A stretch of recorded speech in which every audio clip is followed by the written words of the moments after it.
Part 1. Medusa.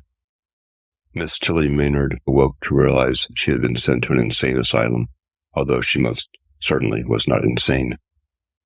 "Why have I been sent to this place?" she asked Dr. Field. She saw the doctor staring at her a long time, as if he was wondering what visions might be troubling her mind. Waiting for him to speak, she considered the white walls and the hard mattresses and the mean metal bed frames. "Have you just discovered you're in an insane asylum?" he finally asked.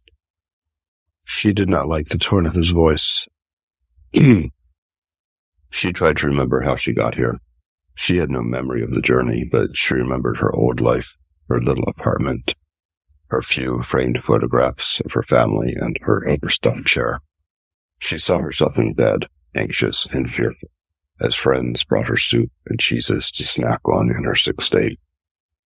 "My friends sent me to a sanitarium to relax, to be treated for nerves," she explained. "I want to get out of here immediately."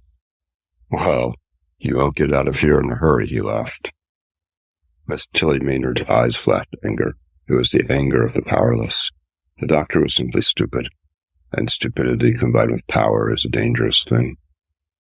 "If you know anything at all, you would know that I'm perfectly sane," she said. "Why don't you test me?" The doctor let a wry smile escape at the corners of his mouth. Miss Tilly Maynard had failed to comprehend the nature of her imprisonment. The fullness of her predicament would manifest for her in the days and weeks, months and years that she would remain here. But at this moment she was under the delusion that this was a place of medicine. "We know all we want on that score," the doctor said. With that, the doctor, judge, and jury executed her sentence: life in the insane asylum. No burglar, no murderer, no robber baron ever lost his liberty on such a trial. But a woman suffering from nervousness, whose friends or children or husband deemed her an annoyance or unduly irritable, would merely need to alert the authorities to have her locked away for life in the dungeon of the insane.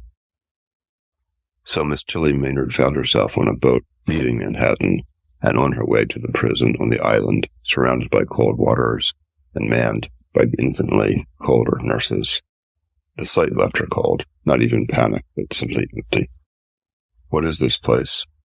she asked the orderly, who guided her over a plank onto land. "Blackwell's Island, an insane place you'll never get out of," he growled, as he dragged her over the plank. What terror awaited her in the castle she could not know, but her fervid, quite sane imagination conjured visions of the 9 levels of hell. The walk to the gallows would have been easier, for then she would know her suffering would end soon, and she would know at least that she would be in heaven and not this unknown hell. Thank God they came quietly, a nurse said. Tilly Maynard wondered at this. Would it have been a better strategy to knock quietly, to fight and rebel against tyranny? But that would just prove to them that she was mad. See how she irrationally fights and tears at her clothes and hair. What more proof of her insanity is needed? The breeze blew through her hair and thin dress, and with the chill, she realized it mattered, not one whit, whether she was well-behaved or a furious Medusa. The decision had already been made, and the incarceration complete. As it was all the same, she would rather avoid the beating.